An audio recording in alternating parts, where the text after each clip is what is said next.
여러분 안녕하십니까? 10월 21일 화요일 KBS 아메리칸 뉴스입니다. 미국에서 10대 청소년들의 사망 원인 1위는 과연 무엇일까요? 바로 교통사고입니다.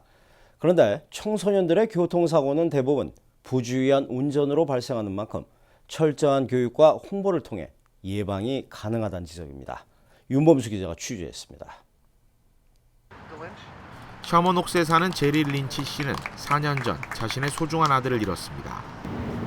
Connor was a junior at Notre Dame High School, and 4 years ago, as of last Sunday, the 4th anniversary, he was killed on October 19, 2010. 뺑소니 교통사고였습니다. 후에 체포된 운전자는 무면허로 차를 몬 10대 학생이었습니다. My son never got to graduate from Notre Dame High School. All those things that we want our kids to be able to achieve.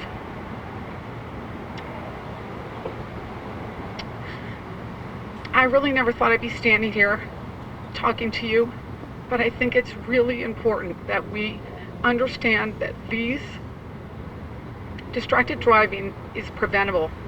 미국 내 10대 청소년들의 가장 큰 사망 원인인 교통사고는 사실상 부주의가 낳은 인재라는 지적입니다.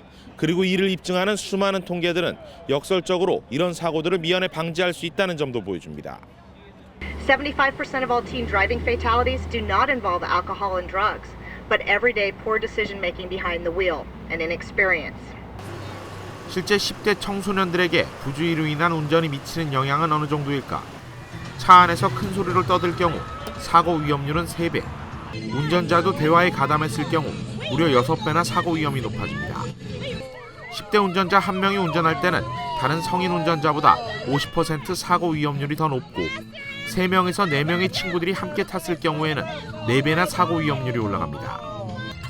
보조석이나 뒷자리에 앉은 청소년들의 좌석 벨트 미착용률도 상대적으로 4배나 높습니다. 청소년들의 스마트폰 중독도 부주의 운전을 야기시키는 주요한 원인 중 하나입니다.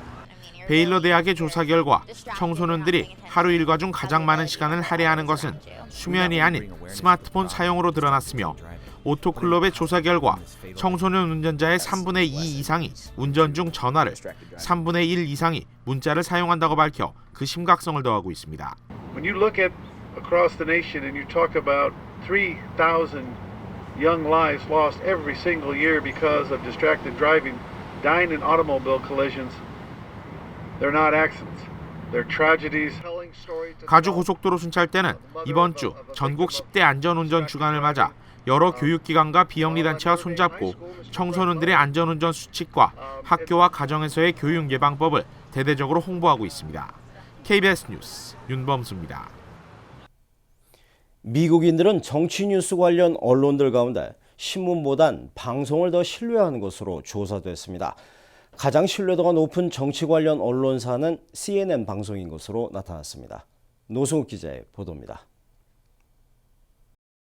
미국인들은 정책이나 정치 뉴스를 전하는 언론 매체들 가운데 신문보다는 방송을 전반적으로 더 신뢰하는 것으로 나타났습니다. 여론조사기관 퓨 리서치 센터의 보고서에 따르면 신문과 방송, 인터넷 언론 등 36개 매체 중 가장 높은 신뢰도를 기록한 매체는 54%의 CNN 방송이었습니다. ABC 뉴스와 NBC 뉴스가 각각 50%로 뒤를 이었고 CBS 뉴스 46%, 폭스 뉴스 44%, MSNBC 38%, PBS 38% 순이었습니다. 이에 비해 주요 신문 중에서는 뉴욕 타임스가 34%로 가장 높았고 USA 투데이 33%와 월스트리트 저널 31%, 워싱턴 포스트 27% 순서로 높은 신뢰를 받았습니다. 인터넷 언론들은 신뢰도 면에서 다소 부진한 모습이었습니다. 야후 뉴스 20%와 허핑턴 포스트 18%를 제외하면 드러지 리포트, 폴리티코, 슬레이트와 같은 인터넷 매체들은 10% 선을 넘지 못했습니다. 정치적 성향에 따른 미국인들의 언론 매체에 대한 호불호는 이번 조사에서도 극명하게 나타났습니다. KBS 뉴스 노승욱입니다. 이르면 내년 1월부터 에볼라 백신 접종이 시작될 것으로 보입니다. 에볼라 진단기구도 개발되는 등 에볼라 통제를 위한 국제사회의 조치들이 가시화되고 있습니다. 박상용 특파원입니다. 세계보건기구 WHO는 에볼라 백신 임상시험이 미국과 독일, 스위스, 그리고 아프리카 말리 등에서 동시에 진행되고 있다고 밝혔습니다. WHO는 임상시험 결과에 따라 이르면 내년 1월부터 백신 접종을 시작할 수 있을 것으로 전망했습니다. Everybody is putting things in order for being able to move to West Africa in January. 백신과 함께 에볼라에서 완쾌된 환자의 혈액을 치료제로 사용하는 방안도 안전성 확보 등의 준비가 끝나간다고 밝혔습니다. 프랑스 원자력청은 기존 2시간 이상 걸리던 1차 에볼라 감염 여부 판정 시간을 15분으로 대폭 줄인 에볼라 진단기구를 개발했습니다. 이런 가운데 나이지리아에서는 에볼라 환자가 마지막으로 발생한 이후 잠복기의 2배인 42일 동안 추가 환자가 나오지 않았습니다. 이에 따라 WHO가 공식적으로 나이지리아 에볼라 종료 선언을 했습니다. 스페인에선 유럽 내 첫 에볼라 감염 환자였던 간호사가 보름간 치료 끝에 완치됐다고 현지 보건당국이 발표했습니다. WHO는 현지 시각 오늘 제3차 에볼라 긴급위원회를 열어 추가 조치 등을 논의합니다. 파리에서 KBS 뉴스 박상용입니다.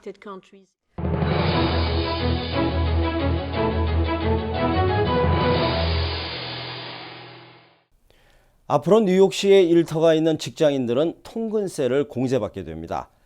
빌 드블라지오 뉴욕시장이 어제 통근세 공제 법안에 전격 서명했습니다. 뉴욕 김일강 통신원입니다. 앞으로 뉴욕시에 직장을 둔 직장인들은 통근세를 공제받게 됐습니다. 최근 뉴욕시 의회를 통과한 통근세 공제 법안에 빌 드블라지오 뉴욕시장이 전격 서명했습니다. And this is really very good news for the city of New York. Intro 295A requires businesses with 20 or more full-time employees to offer federal tax-exempt transit benefits. 2016년 1월부터 발효되는 이 법안은 뉴욕시 5개 보로에서 최소 20인 이상의 사업체를 운영하고 있는 고용주가 혜택을 받게 됩니다. 해당하는 사업체는 직원들의 통근 비용을 보상하기 위해 연방 통근세 감면 혜택 프로그램에 반드시 등록해야 합니다. 법안이 시행될 경우 $112짜리 메트로카드 1개월 정액제 이용자들은 연간 $443를 절약할 수 있게 됩니다.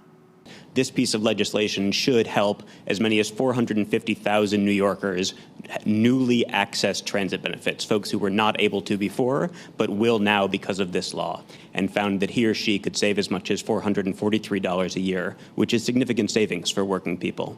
뉴욕시 소비자국에 따르면 법안이 시행될 경우 60여만 명이 혜택을 받을 것으로 예상되고 있습니다. 지금까지 뉴욕이었습니다.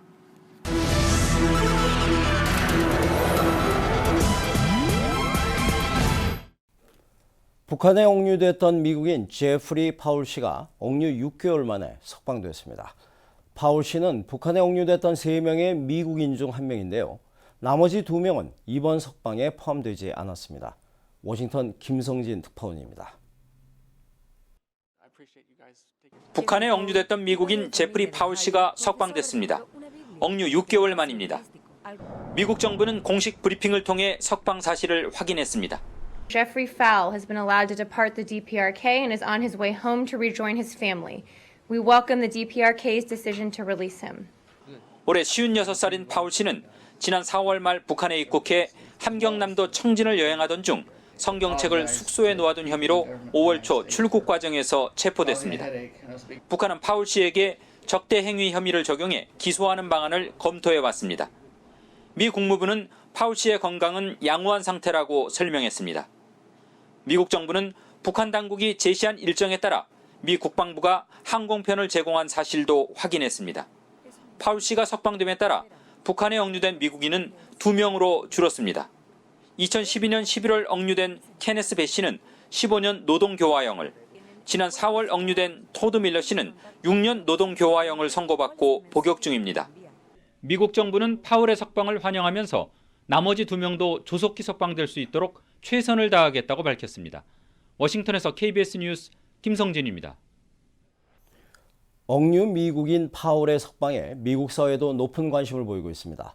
경색됐던 미국과 북한 관계에 변화가 생길지 주목되고 있습니다. 이강덕 특파원의 보도입니다.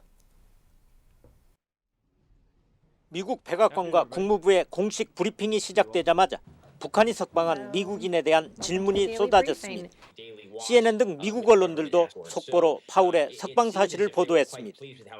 미국 정부는 파울이 풀려났다는 사실만 확인하고 협상 내용 등에 대해서는 일단 입을 닫았습니다. 다만 북한의 요구에 따라 미국 군용기가 방북했다는 사실은 확인했습니다. As a condition of his release, the DPRK authorities asked the United States government to transport Mr. Fall out of the country upon his release. 미국과 북한 간에 직접 대화가 이루어졌던 미국의 이익 대표부 역할을 하는 스웨덴을 통했던 미국과 북한 사이에 석방 관련 비밀 교섭이 오갔음을 공식 확인한 것입니다. 이번 미국인 석방은 미국의 중간선거를 목전에 둔 시점에서 이루어졌다는 점에서 북한 나름대로는 미국에 신호를 보내고 있다는 해석도 나오고 있습니다. 유엔 등에서 북한 인권 문제를 압박하기 시작한 미국을 달래고 본격 대화에 나서달라는 메시지라는 것입니다. 북핵 문제 등 난제들이 많지만 나머지 억류된 미국인의 추가 석방 문제가 미국의 현안으로 떠올랐습니다. 워싱턴에서 KBS 뉴스 이강덕입니다. 세계 5위의 석유회사 프랑스 토탈사의 최고 경영자가 러시아 모스크바의 한 공항에서 전용기 추락 사고로 사망했습니다. 항공기가 이륙 도중에 공항에 세워져 있던 제설 차량에 부딪혀 추락했습니다. 연규선 특파원의 보도입니다. 공항 구조대원들이 추락한 항공기의 잔해를 수색하고 있습니다. 현지 시각 어제 새벽 프랑스 석유회사 토탈사의 최고 경영자 등이 탄 전용 항공기가 추락해 탑승객 4명이 모두 사망했습니다. 항공기는 공항을 이륙하던 중 활주로 인근에 세워진 제설 차량에 날개를 부딪혀 추락했습니다. 러시아 당국은 제설 차량 운전자가 술에 취해 있었다며 과실 여부를 조사하고 있습니다. 사고로 목숨을 잃은 마로주리 회장은 특유의 둥근 콧수염으로 큰 콧수염의 신사로 불렸으며 지난 2007년부터 토탈의 최고 경영자로 일해왔습니다. Le groupe est organisé pour assurer la bonne continuité de sa gouvernance et de ses activités pour faire face à cet événement tragique. 토탈사는 러시아 북부 야말 지역에서 러시아의 가스회사 노바텍과 유전 공동 개발에 나서는 등 합작 사업을 벌여왔습니다. 푸틴 러시아 대통령은 마르주리 회장의 사망에 깊은 애도를 표했다고 크렘린궁은 밝혔습니다. 모스크바에서 KBS 뉴스 연기선입니다. 화요일 밤 KBS 아메리카 뉴스를 마칩니다. 시청해주신 여러분 고맙습니다.